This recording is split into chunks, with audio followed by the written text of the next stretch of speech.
Manchester United's midfield problems are actually pretty simple once you strip everything back.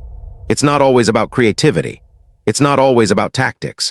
A lot of the time, it's about surviving chaos. Because when games become stretched, United completely lose control. The distances between the defense and midfield become too large, the press falls apart, transitions become open, and suddenly opponents can run straight through the middle of the pitch. We've seen it happen repeatedly over the past few seasons. Even in games where United look decent in possession, the second the structure breaks, the midfield starts collapsing physically. And honestly, that's why the links to Ederson from Atalanta are interesting. Because Ederson is not a midfielder whose main role is to sit deep and spray passes around for 90 minutes. He's not a pure controller in the way somebody like Rodri is. That's not really his game. What makes him valuable is his ability to dominate transition moments. At Atalanta, he's constantly involved in the most unstable phases of football matches. When possession changes hands, when the game becomes direct, when teams are running into space instead of defending in settled structures, that's where Ederson thrives. He's essentially built to deal with chaos. And when you think about Manchester United, that profile suddenly starts making a lot of sense. Because Casemiro simply cannot cover ground like he used to anymore. The physical decline is obvious. Meanwhile, Kobbie Mainoo is excellent technically and incredibly calm under pressure, but he's not naturally a high-intensity transition defender. So United often end up with a midfield that can be bypassed too easily once opponents break the first line of pressure. Ederson changes that dynamic immediately. He brings intensity, mobility, aggression, recovery pace, dual winning. But importantly, he also brings progression after the recovery, which is something a lot of defensive midfielders actually lack. And I think that's the key thing with him. He's not just a destroyer. First progression sequence in this sequence, the play unfolds in the middle third with Ederson receiving the ball under immediate pressure. An opposition player anticipates the pass early and steps aggressively forward looking to intercept possession. Now a lot of midfielders in this situation panic slightly. They either play backwards immediately, or they try to physically shield the ball and slow the attack down. Ederson does neither. Instead, he manipulates the pressure with a really subtle body adjustment, allowing the ball to roll naturally across his body from right to left. It's such a small action, but it completely changes the situation. The pressing player's momentum takes him out of the duel, and suddenly Ederson is free facing forward with space ahead of him. What I really like here is the intent afterwards. Because once he escapes pressure, he doesn't slow the play down to secure possession. He immediately attacks the open space. He drives forward aggressively, understanding that transition moments are where defensive structures are weakest. And honestly, this is one of the biggest differences between top transition midfielders and ordinary ones.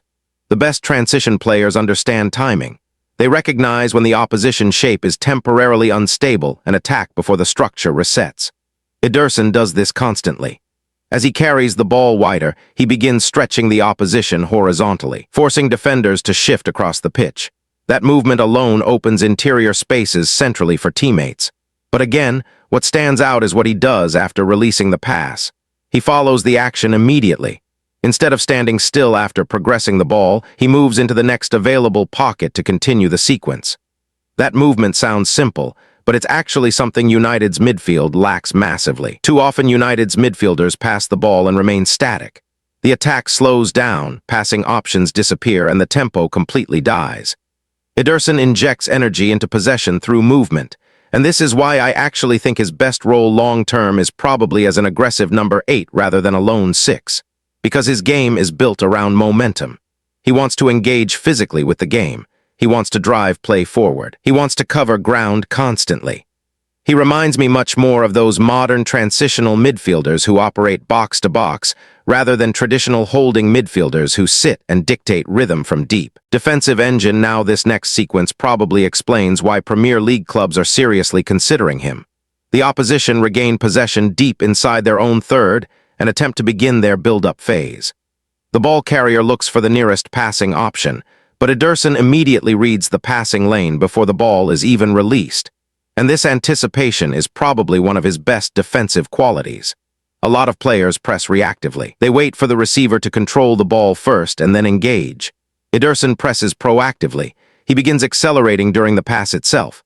That timing changes everything. Because by the time the receiving player takes his first touch, Ederson is already arriving aggressively onto him.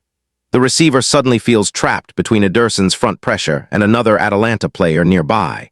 Under that pressure, the opponent miscontrols the ball slightly, and Ederson attacks the duel immediately to recover possession cleanly. This is exactly the sort of defensive intensity Manchester United are missing. Too often United defend transitions passively. They retreat into shape instead of aggressively disrupting the attack early. That allows opponents to settle possession and build momentum. Ederson is the complete opposite. He wants to kill the transition immediately. He wants to engage physically. He wants to force mistakes before the attack develops. And honestly, physically he looks extremely suited to Premier League football. He's powerful in duels, he covers ground quickly, he accelerates aggressively into challenges, and most importantly, his intensity level stays high throughout matches. That consistency matters because transition football is exhausting physically. And this is probably why Atalanta trust him so much in these open transitional moments. He can repeat those actions over and over again without his performance level dropping massively. That alone would already raise Manchester United's midfield floor considerably. Because right now, United simply don't have enough midfielders who can survive physically when matches become chaotic. Transitional impact, this final sequence probably summarizes Ederson's overall profile best. The opposition are advancing centrally toward Atalanta's defensive third, looking to attack through the middle. Ederson positions himself directly in front of the ball carrier, blocking access into the central lane, and what's impressive here is his patience. He doesn't rush forward recklessly trying to win the ball immediately. Instead, he uses positioning intelligently to manipulate the opponent's next decision. By blocking the central progression lane, he essentially forces the attack wider toward the flank where the danger level becomes lower. This is actually something elite defensive midfielders do constantly. They don't just win duels. They control where attacks are allowed to go. Then once the duel becomes physical, Ederson fully commits.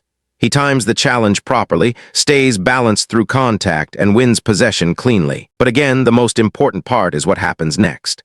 The second he regains the ball, his mentality immediately shifts forward. There's no hesitation, no unnecessary reset, no slowing the game down. He instantly looks to transition into attack before the opposition can reorganize. And honestly, that's probably the biggest reason why he fits modern high-transition football so well.